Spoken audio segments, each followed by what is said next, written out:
The bus ride home was supposed to be quiet, just another long day for Jake Turner, a single dad and retired Marine veteran.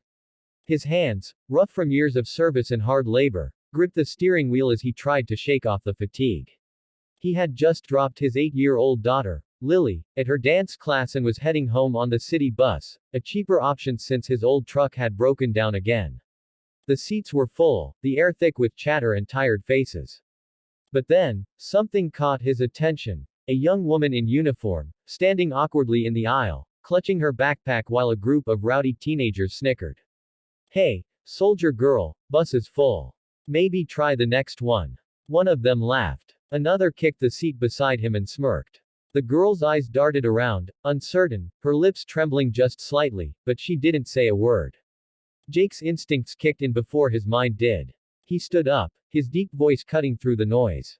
"Hey, that seat's yours now," he said firmly, gesturing for her to sit. His tone was calm but carried the kind of authority that silenced a room.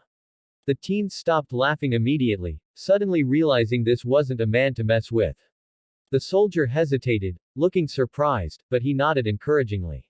"Go ahead. You've earned it more than they have." She sat down quietly, her eyes meeting his for just a second.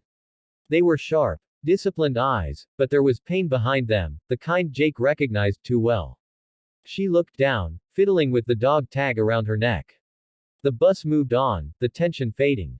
Jake grabbed a pole and stood near her seat, feeling the familiar ache in his knees but not caring. Some things were worth standing for. After a few minutes, she spoke softly. "Thank you, sir." He smiled faintly. "No, sir. I'm just a mechanic now. Did my time long ago." Her lips curved slightly. "Still, not everyone stands up for others these days." Jake shrugged. "Guess some habits don't fade easy." The two exchanged quiet conversation as the bus rumbled through the city. She introduced herself as Sarah, just Sarah, and said she'd recently returned from deployment overseas. She mentioned she was trying to find her footing again, that things hadn't been easy since coming home. Jake understood all too well. The world could be loud, crowded, and still feel empty when you came back from war. He told her about Lily, about how being a single dad gave him purpose again after losing his wife during his last tour. Sarah listened, her eyes softening with every word. "You're doing a great job," she said sincerely. "She's lucky to have you." He smiled, though pain flickered in his gaze. "I'm the lucky one." As the bus reached her stop, she thanked him again. But before she stepped off, she hesitated and said, "You really don't know what you just did today."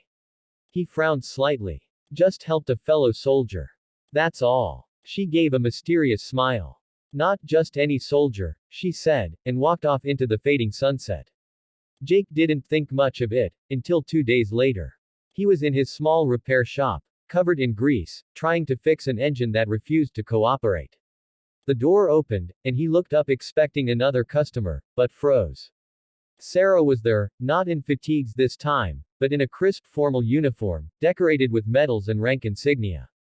Behind her stood 2 men in suits, clearly military security. "Jake Turner," she said, stepping forward with a smile that carried both authority and warmth. "Or should I say, Staff Sergeant Turner." He blinked in disbelief. "What's going on?" She chuckled softly. "You stood up for me when no one else did. You treated me like a soldier, not like someone's daughter. I'm General Donovan's daughter, and I've been working quietly to assess the morale of veterans and service members transitioning to civilian life. You reminded me why our values still matter." Jake was speechless. The young woman he'd helped wasn't just a struggling soldier, she was part of a family that shaped the very command he once served under. Sarah looked around his small, worn-down garage. "This place deserves better," she said. "So do you." Within a month, things began to change. The Military Veterans Foundation reached out to him, offering a grant to expand his shop and hire other veterans in need of work. Jake's little business became a place of healing for men and women who had once lost their direction. He taught them skills, shared his story, and gave them hope. One afternoon, as he watched Lily laughing with a group of the newly hired veterans helping fix an old car, Sarah pulled up again, smiling. "You built something good here, Sergeant," she said. Jake looked around, pride filling his heart. "Nah, we built it. You just reminded me what it meant to stand tall again." She nodded, her eyes misting. You stood for me when it mattered most.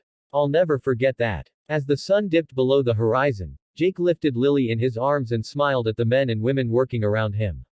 The sound of laughter, engines, and shared stories filled the air, a new kind of battlefield, one built not on war, but on strength, unity, and second chances. He turned toward the camera, his weathered face breaking into a warm smile. Sometimes, the smallest act of respect can change everything. So if you ever get the chance, stand up for someone. You never know who they really are.